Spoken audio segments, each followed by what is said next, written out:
Nicaragua. Por lo tanto, han equivocado un país que tiene su sentido el subcontinente, porque si bien es cierto, a diferencia de Nicaragua, de enfrentar los problemas de impunidad en la del fiscal general.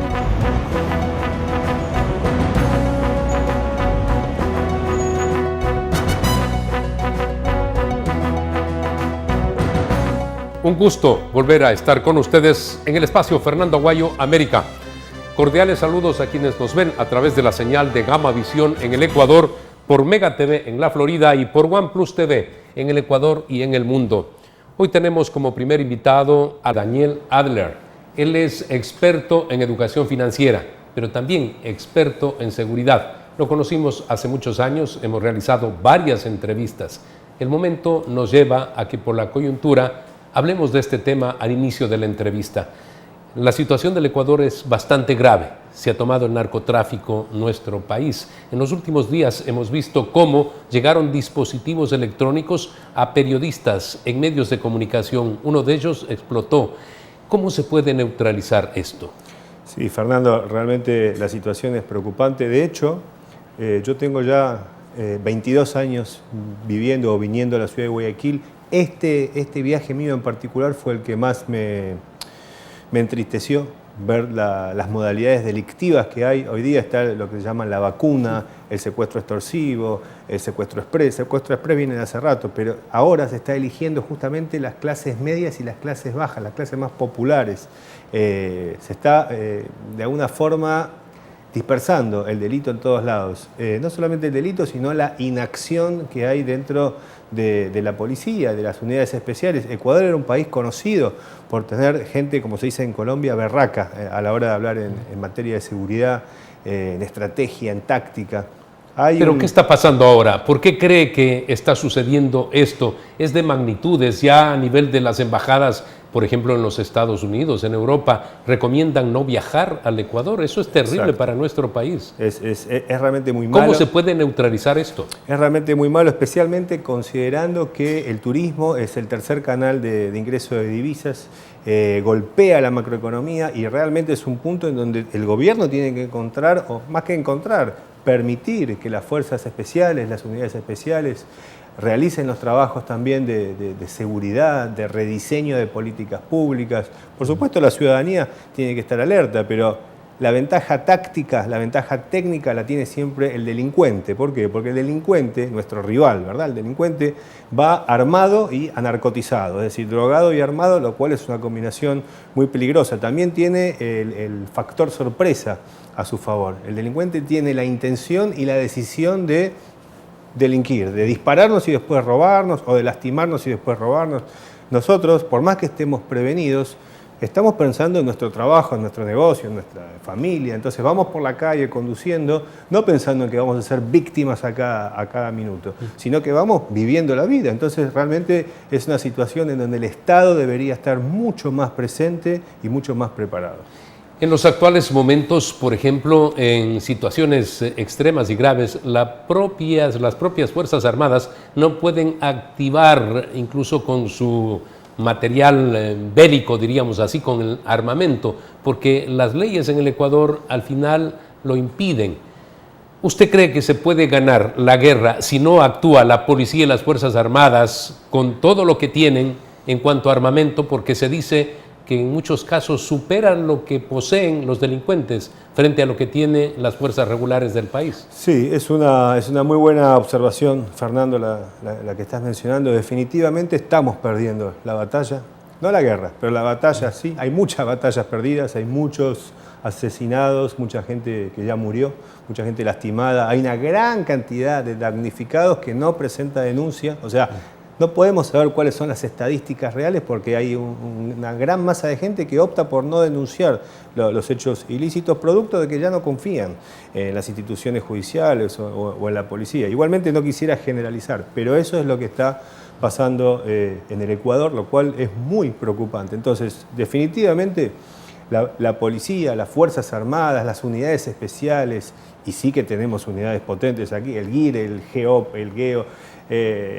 fuerzas especiales de todo tipo, fuerzas de inteligencia también, que en el pasado han sido tan precisas para erradicar el delito antes que florezca, ¿no? Antes que se transforme en ataúdes, puedan trabajar. Pero como dije anteriormente, si no hay decisión política, si no hay un Ministerio de Seguridad potente, fuerte, con decisión para frenar esta temática, vamos a convertirnos no en un narcopaís, en un país reinado por el terror y el caos, cosa que estamos bastante cerca.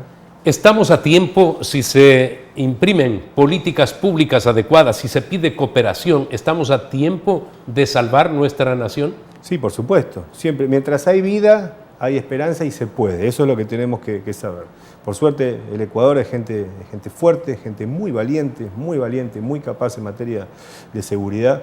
El tema es que no siga pasando el tiempo, porque el peligro más grande es que se naturalice la inseguridad, que la gente asuma con que esto pasa en todo el mundo y es algo normal, hay que dejar de darle papaya a la delincuencia. No, eso es mentira. No, estos niveles de violencia, estos niveles de criminalidad no pasan así en el resto del mundo.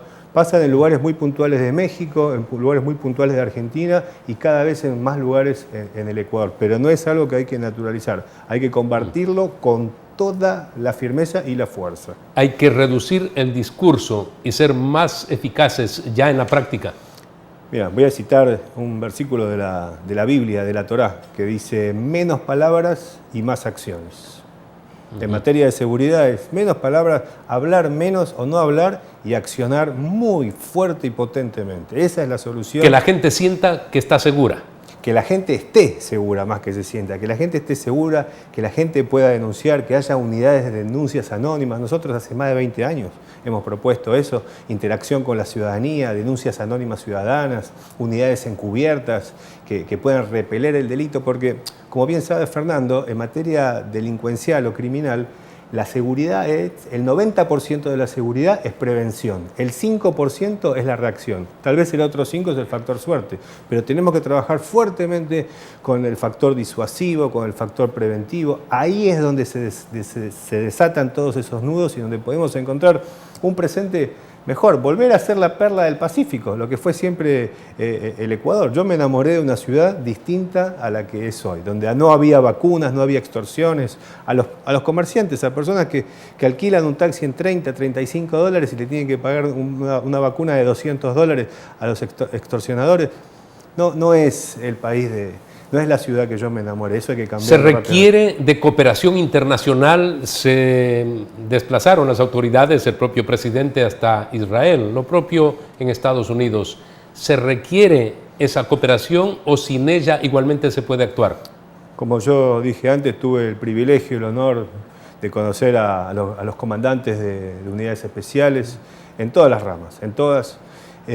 Tenemos un talento en materia de seguridad increíble, una valentía probadísima.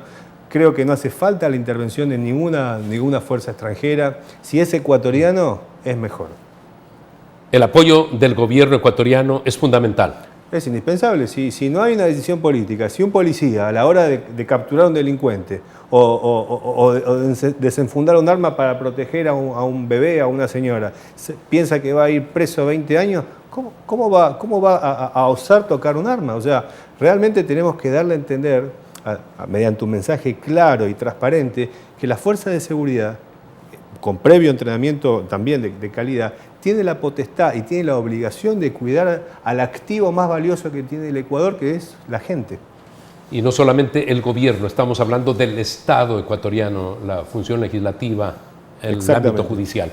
En esta parte de la entrevista, usted educa financieramente. Esto es en lo que emprendió en los últimos años. Tiene un programa de televisión en la República Argentina. ¿Por qué cambió de la seguridad hacia este ámbito?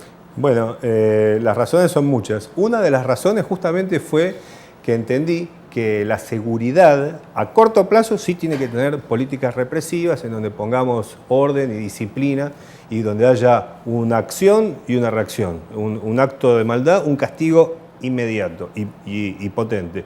Pero a largo plazo, si nosotros queremos una sociedad pacífica y amena, tenemos que saber que la mejor forma de que una persona no se transforme en delincuente es que tenga algo fuerte lo que perder. Por ejemplo, que tenga libertad financiera. Una persona que tiene recursos económicos, que tiene un negocio, muy difícilmente se va a transformar en un delincuente, o por lo menos en un delincuente de delincuencia convencional.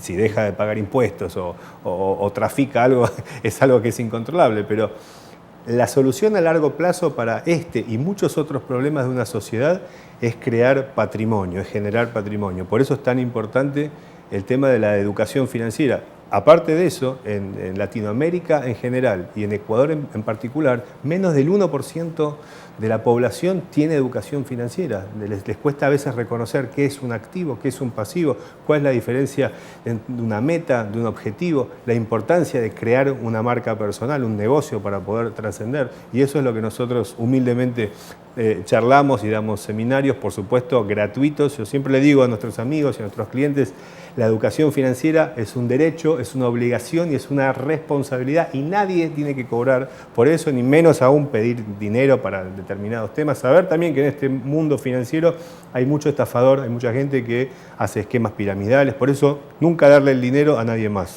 fundamental. ¿A través de qué plataforma lo pueden seguir a usted? Yo tengo varias cuentas. La mía personal de Instagram el único problema es mi apellido, que es un poco complejo. Es dani.adler.ok y ahí contesto yo personalmente todo. Daniel, muchas gracias. Gracias, un placer. Éxitos.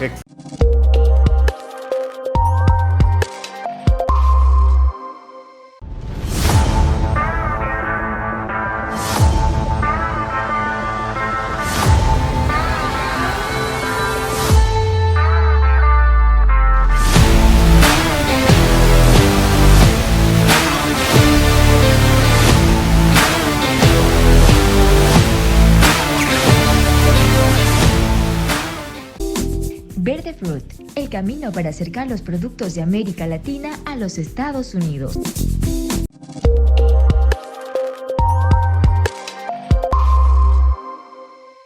Agradecemos a la doctora Sandra Quintela, quien va a dialogar con nosotros sobre la situación del Brasil. Es vicepresidenta del Instituto de Políticas Alternativas para el Cono Sur. Hemos visto en los últimos días que se están tomando decisiones contrarias a las que había impuesto el presidente Jair Bolsonaro. Por ejemplo, él eliminó los impuestos a las gasolinas. Ahora se van a restituir, vuelven los impuestos a las gasolinas. Esto no va en contra del ejercicio del poder del presidente Lula da Silva. El problema ahí no es necesariamente ese artifício de Bolsonaro em sacar os impostos de la gasolina foi artifício eleitoreiro. Lo hice para garantizar votos. Esse na véspera de la elección. La cuestión no es el impuesto de la gasolina y del diésel, la cuestión es la composición del precio interno del petróleo y gas en Brasil.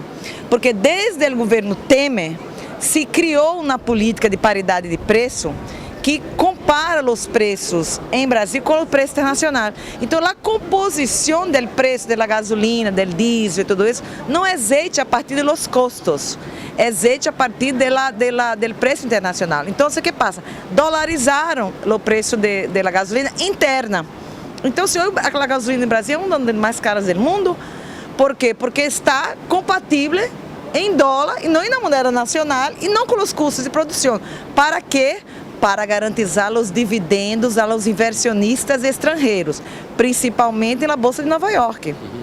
Y al poner el impuesto, ¿qué efecto surtiría? No, porque ahora... Además del disgusto de la gente, que no quiere pagar más por el precio de un galón de gasolina. Va a aumentar, va a poner impuesto, pero el precio... Va a bajar el precio.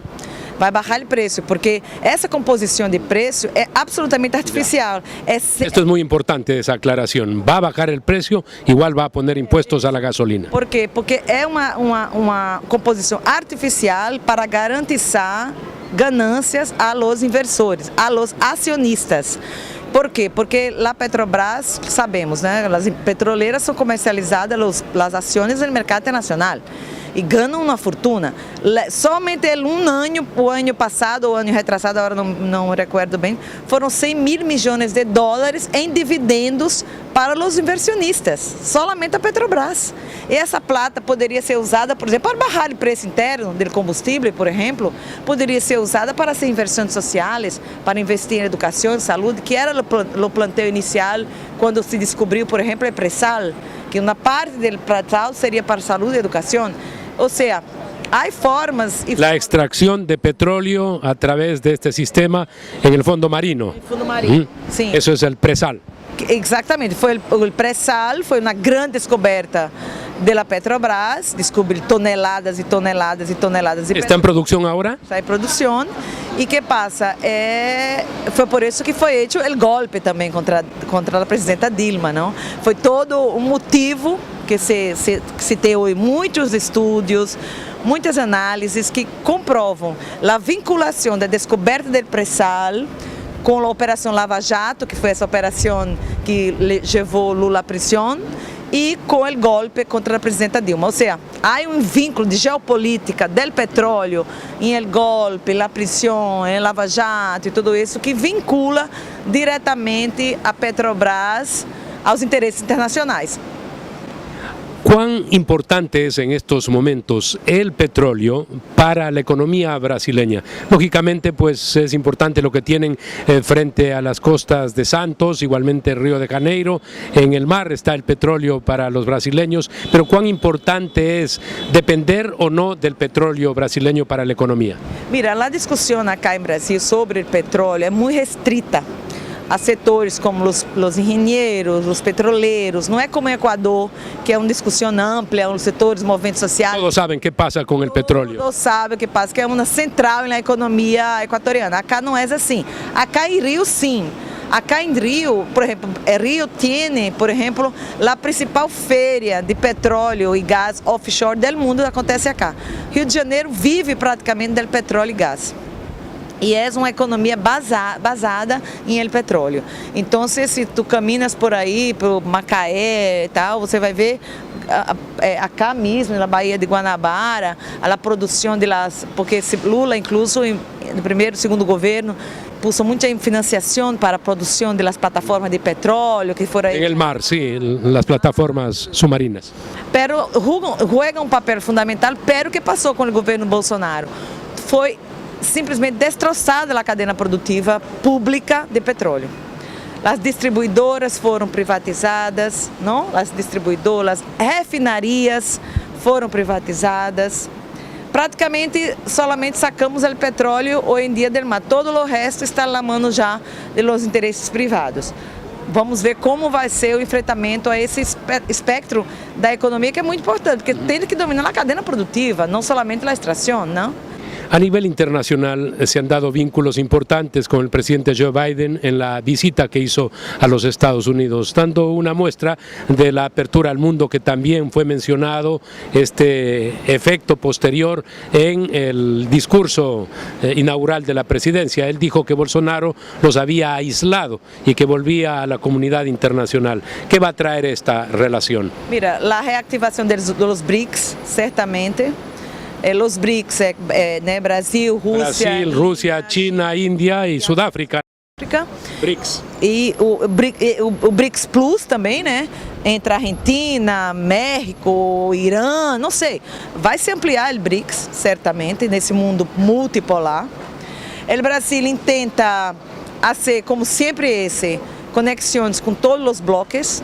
Brasil, com o governo Lula, a diplomacia, nunca, a política externa, sempre buscou ampliar os diálogos e o comércio, porque sabemos que relações internacionais têm muito a ver com comércio, não?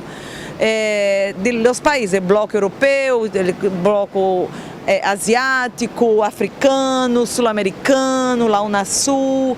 Me parece que todos, Lula também foi à CELAC. Isso também foi importante. Lula foi... En Argentina, sí, hace pocas semanas.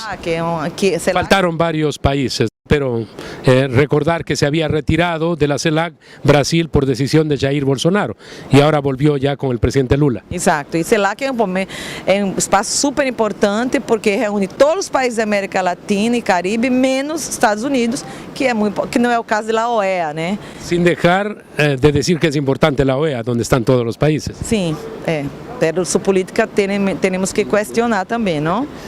Mas, enfim, eu penso que o Brasil volve ao cenário internacional e eu digo sempre que o mundo hoje tem dois grandes líderes, realmente, que são latino-americanos, que é Lula e Papa Francisco, porque são os únicos líderes hoje em dia internacionais que têm um caráter humanista, que pensam na humanidade como um todo e que são respeitados em todo o mundo. Então, me parece que Lula tem esse capital, incluso ele está agora construindo, trabalhando a ideia do diálogo de paz para a guerra de Ucrânia. Él ha propuesto ser mediador, abrir el diálogo.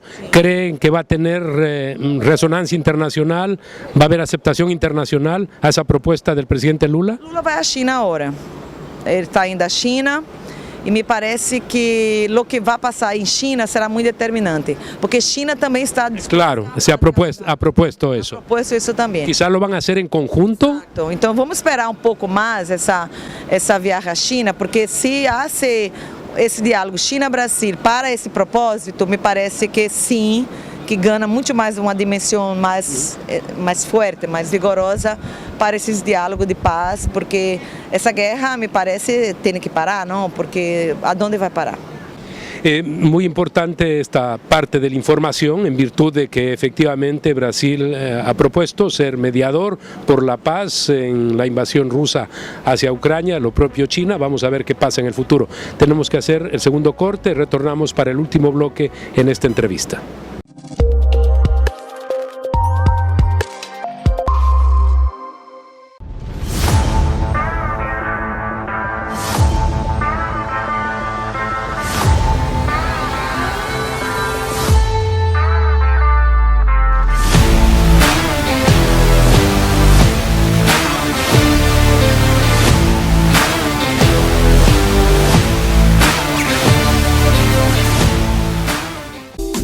Verdefruit, el camino para acercar los productos de América Latina a los Estados Unidos.